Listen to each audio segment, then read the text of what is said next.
Una vez que ya vimos cómo sería la arquitectura mismo, a donde se estaría guardando la información a través de los arrays en memoria RAM, vamos a ver ahora cómo sería la arquitectura de un array, de una forma genérica te podría decir.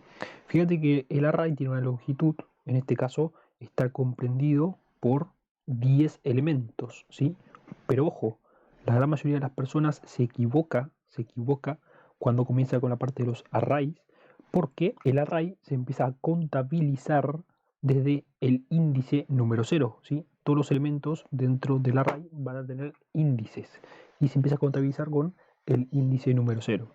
Claro, si vos comenzás con el índice cero, vas a tener que terminar indefectiblemente por el índice número 9 si tenés 10 elementos, si tenés justamente esa longitud de 10.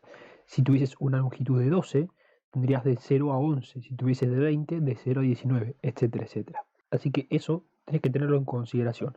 Hay unas estructuras de datos que no comienzan desde el índice 0 en otros lenguajes de programación, pero en este caso comenzamos desde el 0. Por más que lógicamente no sea contable, matemáticamente es viable. Así que esas son dos particularidades que tenés que tener en consideración. La longitud total del array, que se va a contabilizar desde el 1 hasta el 10, la longitud total del array, que sería 10, y después cómo se empiezan a contabilizar los índices y después los elementos se van a guardar en cada índice. Para poder acceder a el tipo de elemento específico de lo que es tu array, vas a tener que pasarle cuál va a ser justamente la posición, cuál va a ser justamente el índice de ese elemento en tu array.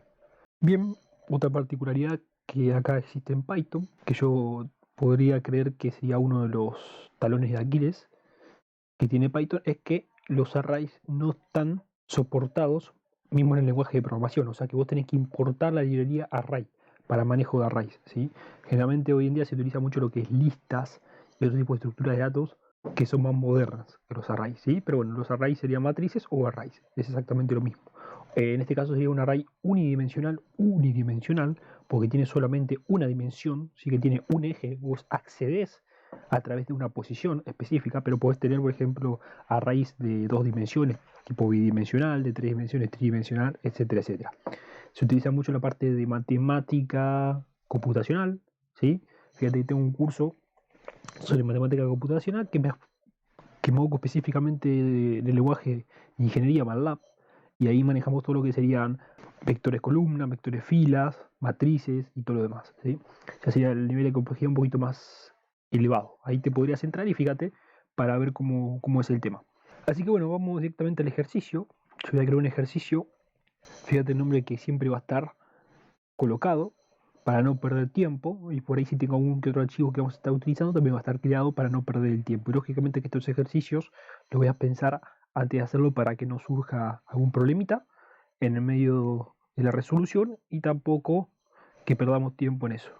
Estos ejercicios no los saqué de ningún lado, te aviso por si me los pedís, simplemente los creé. Vamos a colocar como primer ejercicio crear un array unidimensional.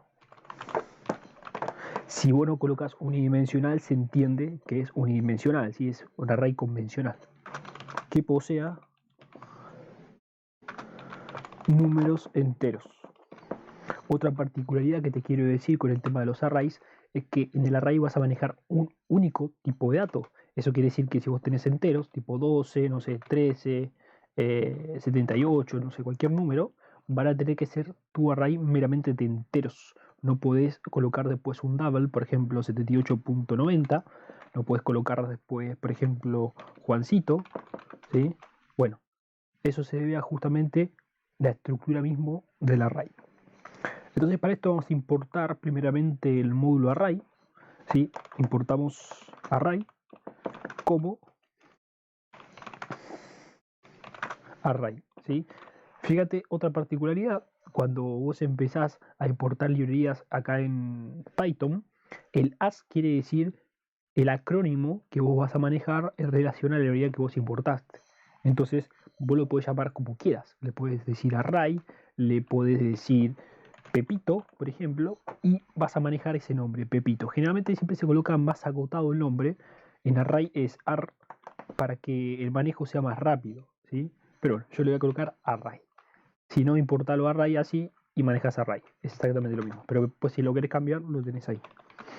Así que si esto no surge ningún error y lo importamos, no hay ningún problema, fíjate, no hay ningún problema exactamente. Ahí si tenés un asterisco es que está renderizando, o sea que la aplicación, o sea que Python está pensando o está ejecutando lo que vos le pediste que ejecute.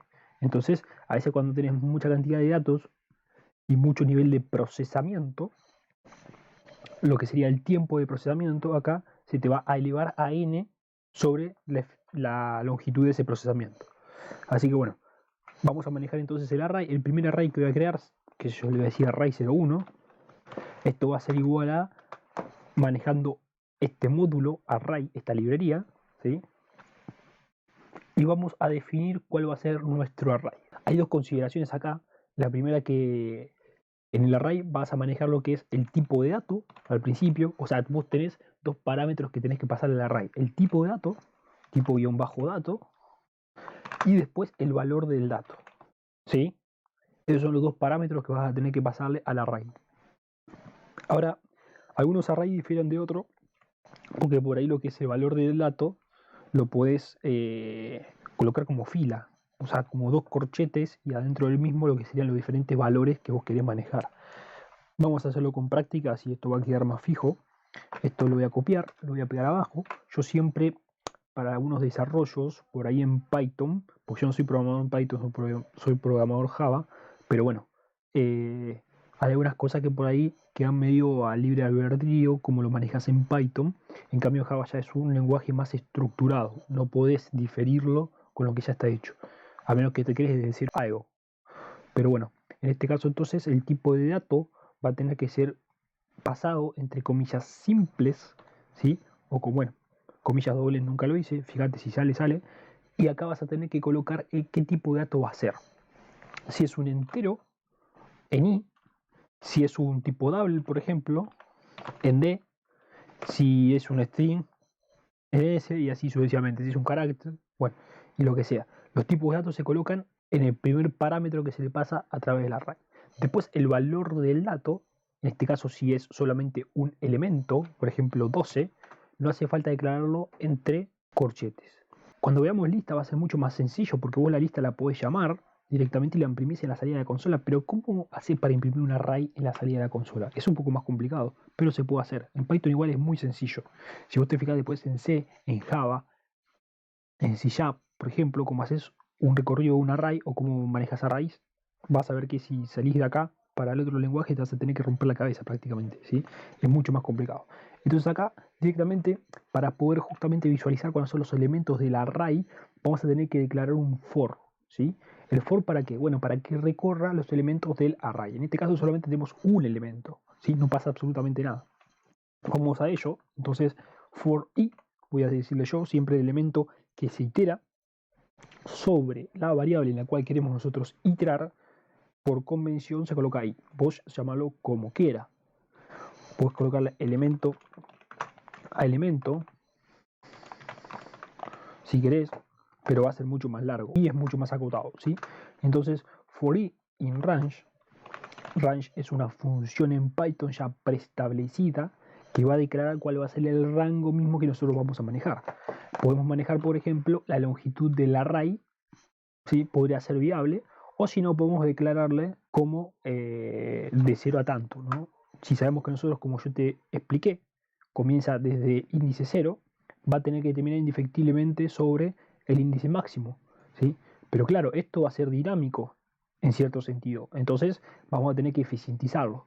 Vamos a tener que trabajar con la longitud de lo que es el array. Pero tranquilo, vamos primeramente por lo más fácil, lo más arcaico, para que se entienda. Tenemos un elemento, por ende este elemento se va a almacenar en qué posición, fíjate, en la posición número 0. Entonces, claro, vamos a tener que trabajar de rango de 0 a 1. Por ende, esto sería 0 a 1, ¿sí?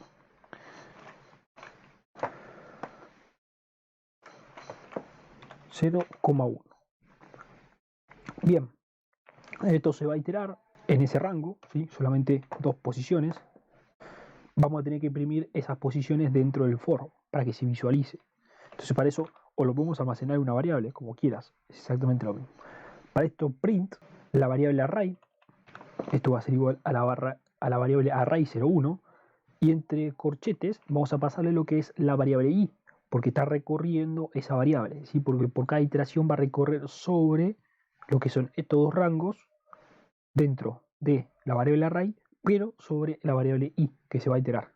Bien, si esto lo imprimimos, Shift Enter, acá surgió un error, creo que ya sé cuál es el error.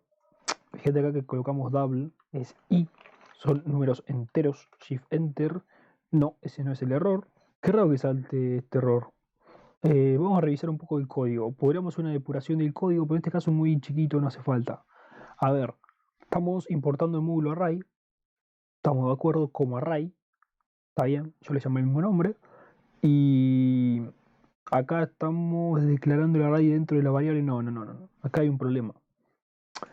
Nosotros estamos utilizando lo que sería el nombre array, pero no por convención el nombre que se debe utilizar, que es ar, ¿sí? Pero igual es indiferente, eso es simplemente para no marearte vos. Pero claro, nosotros tenemos que invocar a este tipo de variable objeto, tenemos que invocar este módulo, y no lo estamos invocando en ningún lado. Array es la función dentro de este módulo que te crea lo que es el array, pero esta función no la está llamando nadie, la estamos declarando, pero no la llama nadie, tiene que llamar lo que es la variable objeto. Por ende va a tener que pasarse acá array.array, o sea que el objeto que nosotros creamos, que nosotros importamos, estaría llamando a ese tipo de función dentro del módulo. Y ahí se debería ejecutar de forma correcta. Shift Enter. Y nuevamente surgió otro error. Bueno, esto pasa cuando yo no edito las cosas. No me gusta editar. Los errores van a surgir y vamos a tener que solucionarlos por video. No es iterable. Bueno, ya nos cambió primeramente el error, así que eso está bien. Fíjate, estamos llamando al objeto a través de, o sea, estamos llamando al método a través del objeto array de este tipo de módulo, pero nos surge un error de tipo entero, de tipo object entero. Yo no sé si acá estaría surgiendo el error porque yo no coloqué lo que son los corchetes. La documentación de Python no te dice que tenés que colocar corchetes, pero claro, si tenés un elemento, ¿qué pasa? ¿Colocás o no colocas corchete? Vamos a colocar corchete a ver qué pasa. Corchete acá y corchete acá. Si le damos Shift Enter, bien, ahí tendríamos nuestro elemento. Así que ojo con eso, ¿sí? Ojo con eso, ojo con eso. Hay algunas cosas que por ahí en Python, si no las sabes hacer, tenés que empezar a probar, ¿sí? Así que eso está interesante, probar hasta que salga. De esta forma pudimos obtener un elemento del array, fíjate, a través de lo que es un for, un recorrido de un for, ¿sí? Siempre ten en consideración eso. Si se importa un módulo, se maneja el objeto del módulo. Este es el objeto del módulo, array, ¿sí? Todas las funciones que se llamen con ese objeto van a tener que invocarse por un punto, y si es parametrizada se colocan los parámetros, y si no es parametrizada no se colocan los parámetros. En este caso estamos trabajando con un tipo de array entero, fíjate, se declara acá, y el valor de eso es este. Se recorre el array y se imprime por cada vuelta, por cada recorrido, lo que es el elemento dentro del array.